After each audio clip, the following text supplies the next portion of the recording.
course, I have to start with composition because that's one of the basics, right? So how are we making our shots? How are we organizing them so that they're visually appealing? Now, rule of thirds is a grid that we start off with, just how to organize our compositions, where are we putting the interesting elements that are on camera. But maybe you want to try and work with other different grids like a golden ratio or a golden triangle, right? That's all good and well.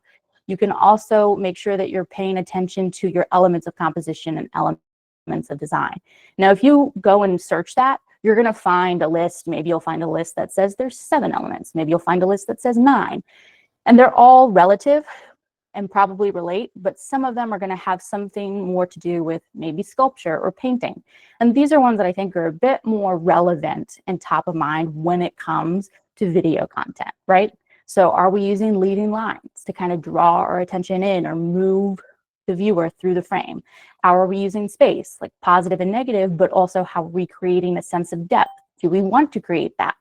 How are we using scale to kind of push some of our point of views or how objects are relating to each other? And how are we using framing and symmetry? I think symmetry is actually something where people might call it basic, but I think for content that we're producing for YouTube and other, when it also gets spliced up into your shorts, right, for social media sharing, symmetry is actually a really easy one that is still appealing. It grabs the eye and keeps people engaged and watching. Because you have to kind of keep re-hooking your audience, right? I'm sure you've all heard of using audio hooks or visual hooks to keep your viewers engaged. And so that way they don't fall off after a few minutes, etc.